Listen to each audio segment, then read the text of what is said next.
Chapter 29. Numbers. Sky sat on the seat's edge, hugging the headrest in front of her as they pulled into Tom's drive. A few days had passed since they talked on the phone, but it was too long in this new way of living. She scanned the property and sagged with relief that the house was intact and the yard clean. That was a good sign. Please let them be okay. Please let them be okay. Tom's home was better than untouched, it was pristine compared to the neighbors. Sky inspected the surrounding scene. 3 of the houses were burnt to their foundations, others covered in bubbly scorch marks along the siding. Many of the houses stood open to the elements with smashed windows, and front doors open and screens hanging at odd angles. Animals scurried around on the porches, going in and out, already making their homes within them. Although not every house was in that bad of condition, almost all looked deserted. The light wind pushed papers and loose garbage along the road.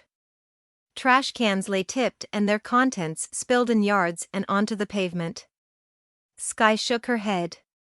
The lovely street had disappeared, something foreign and eerie had taken its place. It was like a ghost town. They needed to invite Tom and Trisha to the mountain. Sky shot a glance at Dylan and Wade, wondering what they would think of the idea. She warmed. The Coles should be fine with it. Safety in numbers was something yesterday taught her, there was no doubt the brothers were already aware of that. Dylan stopped the car and sat a minute. Sky waited for his next move, but he didn't budge. Dylan threw a glance over his shoulder at Sky. The horn might attract attention we don't want. If anyone's on watch in the house, they'll see us. Sky nodded and bit her cheek as the truck idled. A shadow hovered near the front window beside the door. The window eased open the tiniest bit. With a careful eye, Dylan and Wade studied the residence and yard. After a look and a nod from his brother, Dylan stepped out of the vehicle. Dylan stayed behind the open door of the pickup and yelled toward the house. I have Sky Jackson here.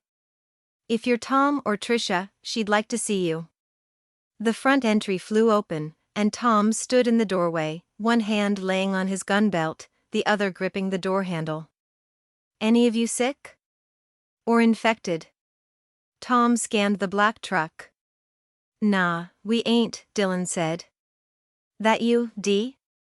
Yep, it's me. Sky knitted her brows. Only Dylan's closest friends called him Dee, so why was Tom calling him that? Tom never indicated he and Dylan were buddies, and Dylan certainly hadn't made that claim. She forgot the thought almost as soon as it came into her head. She was too excited over seeing her relatives to think of anything else. Sky leaned against her car door waiting for the go-ahead. Come on in then, Tom said. Bright joy flashed through Sky, and without knowing how, she made it to Tom before anyone else. Tom opened the door wide and held out his arms. She dove into them and wrapped hers around her cousin. After a couple minutes, she stepped back and looked up at Tom. Please tell me you and Trisha are fine. We are. We're just fine. Tom's reassurance was what she'd hoped for, dreamed about, and nearly panicked that she wouldn't hear, especially after her father's news. Tears of joy flooded Sky's eyes. I've been just so worried. Not getting a hold of you, I didn't know what was happening. Tom laid his hands on her shoulders and gave her a small squeeze. We're fine, cuz.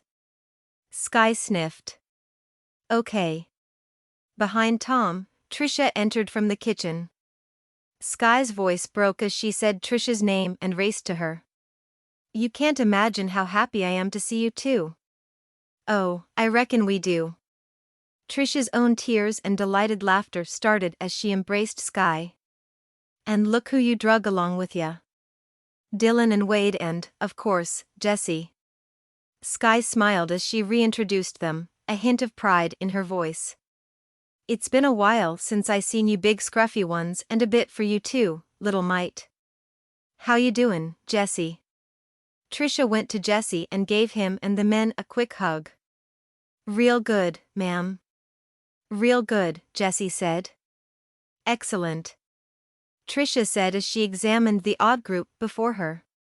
It isn't every day two true mountaineers, a runaway boy, and a professional city slicker come together, willingly or no. "You've got to tell me how this happened." Tom chimed in, "Yes, sit a spell, and let's get reacquainted. Tell us how things have been going for you."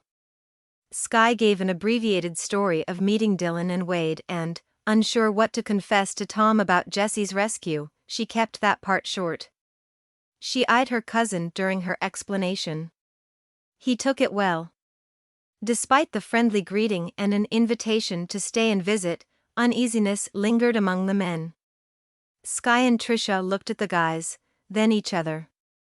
Skye sent her friend a questioning glance, and Trisha gave a little shake of her head. Tom, Dylan, and Wade silently assessed one another, in the way only those who were once true companions could. If Skye hadn't been aware of it before, she was now sure there was history between them. Her curiosity piqued. A nervous smile floated over Trisha's lips. She knew something. Skye's gaze lingered on Tom and his harsh expression.